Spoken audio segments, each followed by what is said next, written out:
क्या ऐसा संभव है कि एक छोटी सी चींटी एक बड़ी सी छिपकली को मार दे और उसको हरा दे? हाँ, ऐसा हुआ। एक बार की बात है, एक चींटियों का झुंड जो एक छिपकली के अत्याचार से, उसके उसके टॉर्चर से बहुत परेशान हो चुकी थी। होता यूं था कि जब भी वो खेलने निकलती थी, ढेर भर के एक दूसरे पिरामिड वाला खेल या कोई और खेल खेल रही होती थी, तो छिपकली उनके पास आके उनमें से अपना भोजन बना लेती थी कुछ चींटियों को। तो वो लोग बड़े दुखी हो गए थे। उनमें से एक चींटी जो बहुत बहादुर थी और बड़ी अक्लमंद भी थी, उसने सोचा कि मैं इस छिपकली से कैसे पीछा छुड़ाऊं।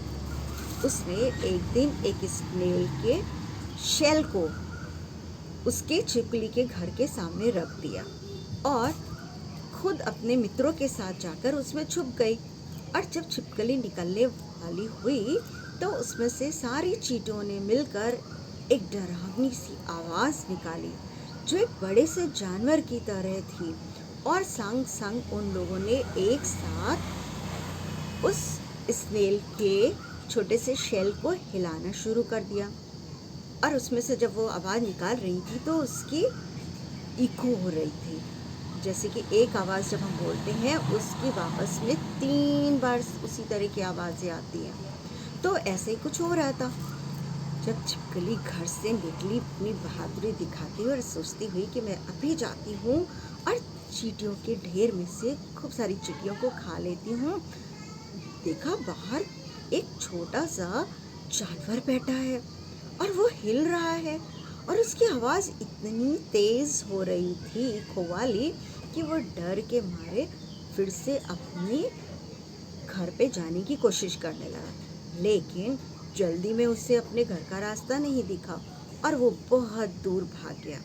इस तरह से सारी चींटियों ने उस छिपकली से पीछा छुड़ा लिया। और ये सब तभी संभव हुआ जब एक चींटी ने बहादुरी से काम किया और अक्लमंदी से काम किया। उसने अपना धैर्य नहीं खोया, ढाढ़स बंधाए रही अपने मित्रों को कि मैं अकेले ही इस छिपकली से पंगा ले लूँगी, तुम लोग परेशान मत होना। तो किड्स, हमारा जब हम योजना बना के कुछ लोगों के साथ मित्रता के साथ काम करते हैं तो हमें सफलता हमेशा मिलती है। यदि आपको कहानी अच्छी लगी तो आप अपने फ्रेंड्स को शेयर करिए और साथ में मुझे कोई अच्छी कहानियों के नाम लिख कर भेजिए, मैं आपको वो कहानियाँ सुनाऊंगी। And don't forget to like, share and subscribe my channel Love for Kids. Bye, धन्यवाद।